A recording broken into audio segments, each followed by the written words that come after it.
What's happening, folks? Back with another reaction, back with another lucky dip.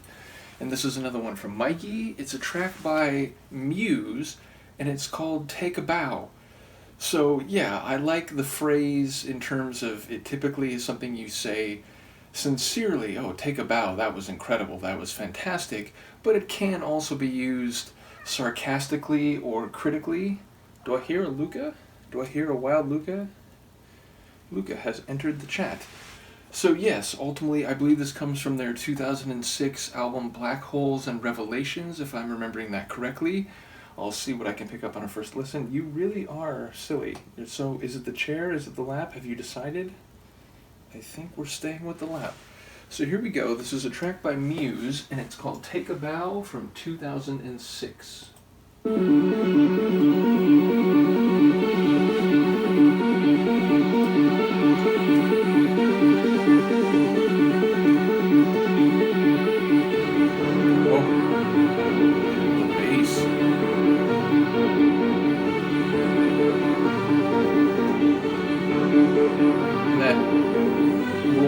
Sonic kaleidoscope.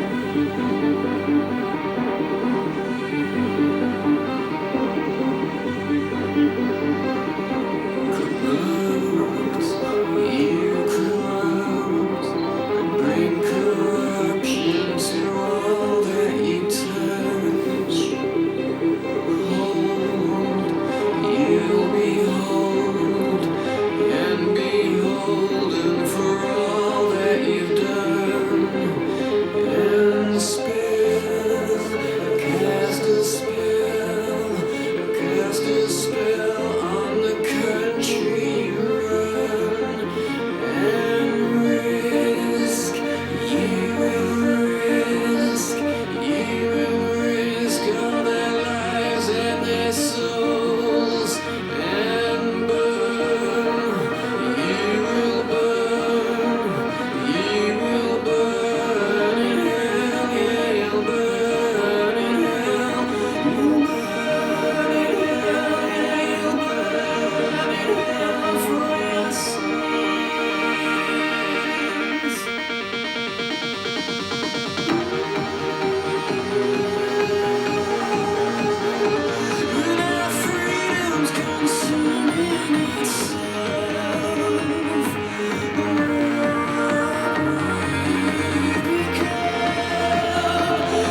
sounded like a Atari 2600 having a heart attack at the end there.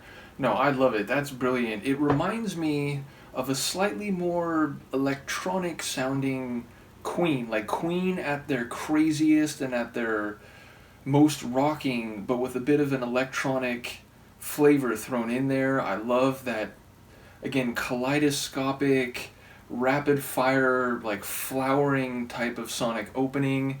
Eventually it builds, and the percussion like doubles and then quadruples and then quintuples, or whatever the 8 version of that would be. Like, it kept raising in scale and in percussive tempo. I love the vocals. They're sort of like buried in a bit electronic sounding, or filtered.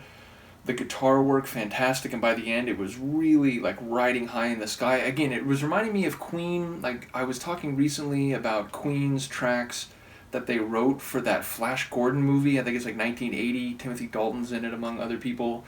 And there's a lot of tunes in that are sort of like big and grand and space opera sounding. This tune had a bit of that flavor, but lyrically it seems to be all down here, talking about someone who just brings corruption and death and destruction into everything that they touch, that a person who ruins the very nation they claim to care about, a person who commits crimes and sins and should have to beg and ultimately pay for them, to burn in hell, as it's said many times. So yeah, ultimately it feels like a song that definitely has an axe to grind, if you will. Mikey mentioned that he had to dedicate this one to Trump. Ultimately, it's funny how, like, a song that if you put different lyrics to it, it could have like a different feeling, but given the context of the themes that seem to be at play lyrically, it does have this, everything's going to come cascading down, collapsing down in on you, and finally bring you the consequences that you deserve. So I like the way the sonics blended with the themes at play. Ultimately, it's not a group I've heard of before, but if I heard this track just randomly, it'd be like, oh, wait a minute, that's really interesting. I wonder, are there other tunes blending this flavor of like intense rock with a bit of an electronic sound? So yeah, I await details from Mikey and anyone else who knows this group. But yeah, a really cool tune, and one that is just an explosion of sound, and I don't want to say like vengeful, because it's more like vengeance, is the vehicle, but the sentiment is one of like righteous indignation, as I guess the phrase I'm looking for. So yeah, very cool tune. Luca, at this point I am going to get up. Let me know what you think of this one, and she and I will see you next time. Peace.